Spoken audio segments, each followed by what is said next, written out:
The operation unfolded in the heart of Kensington, where the opioid crisis has destroyed lives and neighborhoods for years. America, the feds just conducted one of the largest drug trafficking takedowns in Philadelphia history. And what they're uncovering is going to make your blood boil. 33 people, including the ringleader, Jose Antonio Morales Nueves, was running a 24/7 open-air drug market that operated like a Mickey D's franchise, complete with shift schedules and territory rent. But here's what's really going to make you teed off. This criminal enterprise has been poisoning Philadelphia neighborhoods for almost 10 years while charging other dealers quote-unquote rent to sell their drugs to their block and using violence to eliminate anyone who didn't pay up.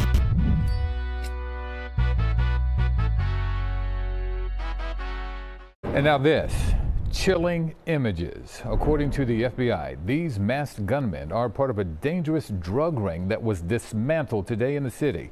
The agency is saying it confiscated dozens of guns and a substantial volume of fentanyl in an early morning takedown. What is up, guys? Tyson Dela Cruz here. Thank you so much for rocking with me. This takedown represents the largest federal case by defendant count prosecuted by that office in this century. The largest. And it shows exactly what happens when criminal organizations are allowed to operate like legitimate businesses while terrorizing entire neighborhoods. Let me break down what the feds just dismantled in Kensington, Philadelphia. The Weymouth Street drug trafficking organization has been operating since January 2016. That's almost 10 years on the 3100 block of Weymouth Street. The feds are calling this one of the most prolific drug blocks in the city. Developing tonight, an historic drug bust, part of a nearly decades-long investigation with the FBI, right? In Kensington, and the director of the FBI says this is the largest takedown he's ever seen, and everyone should be paying attention. This wasn't just about selling drugs, you guys. These guys are using violence to protect their territory, shootings, murders, and physical assaults. They were retaliating against witnesses who talked to the police, and they were going after rival drug organizations. This was a whole criminal enterprise terrorizing a neighborhood. An open-air drug market running 24/7 every single day.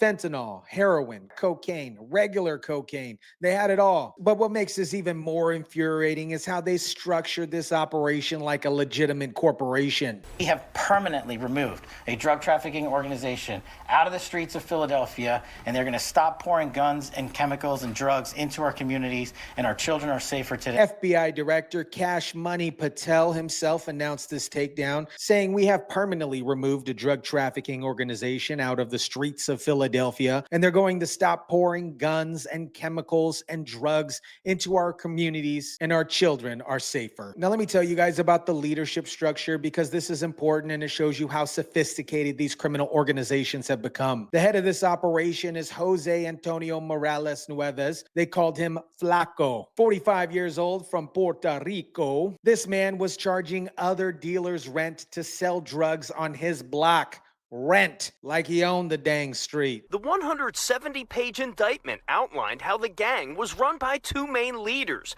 identified as Jose Antonio Morales Nieves and Roman Montañez. The indictment says they flaunted their enterprise like a successful business, even writing down work schedules for dealers and lookouts. Then you got Ramon Montez, 40 years old, managing the day-to-day operations. This man was running drug shift schedules like legitimate business, organizing who sells what, when they sell it, managing money, getting more drugs, a whole corporate structure built on poison. And if you didn't pay rent or tried to compete with them, they'd authorized violence against you, just like any other gang. This indictment alleges that the Weymouth Street drug trafficking organization, for nearly a decade, sold and distributed substantial volumes of fentanyl, crack cocaine, and heroin. 24 of these people got arrested yesterday in a coordinated raid. 8 were already locked up and 1 still on the run. But here's what I want you guys to understand. This wasn't just a drug operation. This was a terrorist organization using systematic violence to control territory and eliminate competition. They weren't just selling drugs.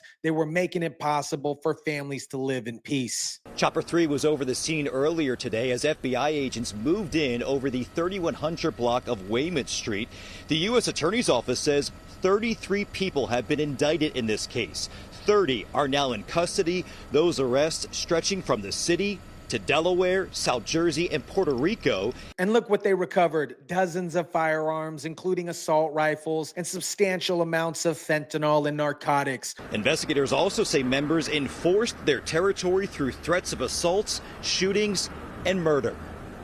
Not only are we removing guns and gang members and robbers and firearms, we are removing an entire coordinated section of gang violence permanently off the streets. And the U.S. Attorney's Office shared images of what they say are customers lining up on the street as gang members allegedly handed out samples of drugs. They even made music videos to promote their reputation and threaten acts of violence against their enemies. These criminals were so brazen, they were advertising their criminal enterprise and threatening murder on social media. This is what I keep trying to tell people when we're talking about the drug crisis. We're not just talking about users. We're talking about organized criminal enterprises that take over entire neighborhoods, then turn streets into war zones, then make it impossible for families to live in peace. We are reclaiming these neighborhoods for the people who live and work here. We are taking back what the defendants are alleged to have stolen from the community. But here's what really gets me thinking. This organization operated for almost 10 years. 10 years.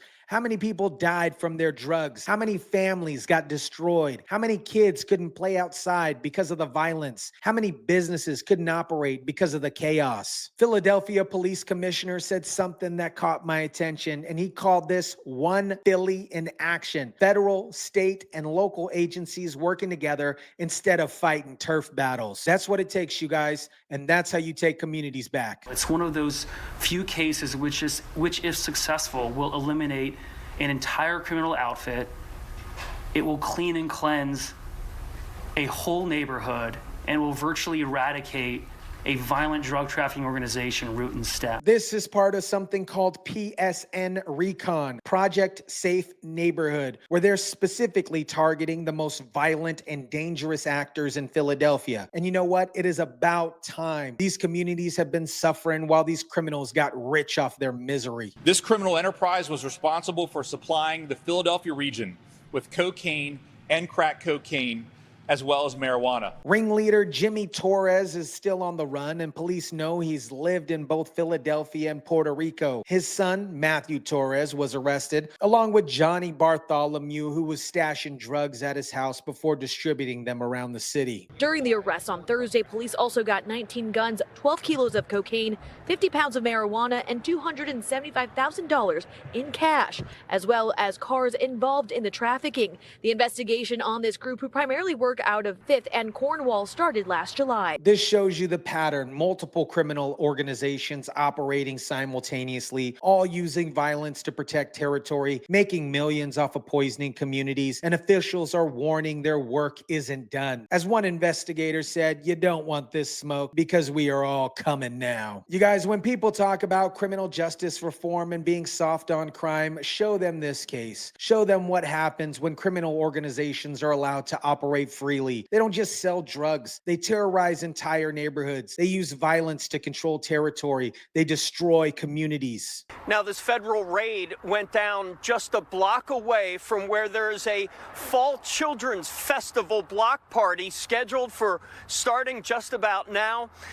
People and police say there is no doubt that party is a bit safer. This is the largest federal case by defendant count prosecuted by that office in this century. That tells you how significant this operation was and how much damage it was doing to Philadelphia communities. America, this is what real law enforcement looks like. After years of these criminal organizations operating with impunity, we finally have coordinated federal, state, and local law enforcement to dismantle entire criminal enterprises. The scenes we're seeing: 33 people arrested, dozens of guns seized, massive drug operations dismantled. This is what happens when law enforcement gets serious about protecting communities from organized crime. These weren't just drug dealers, you guys. This was an organized criminal enterprise that charged rent for territory, used systematic violence to eliminate competition, and terrorized entire neighborhoods for almost a decade. They had shift schedules, corporate structure, and advertising campaigns for their criminal Mickey D's. This is why we need strong law enforcement. This is why we need prosecutors who aren't afraid to go after these criminals. Communities can't heal when they're under siege. This isn't just about drugs. This is about organized crime taking over neighborhoods, and it takes organized law enforcement to fight back. Let me know what you think about this. Drop it down in the comment section down below. Smash the like button if you kindly would. Share, subscribe, and as always, guys, I'll catch you on the next one.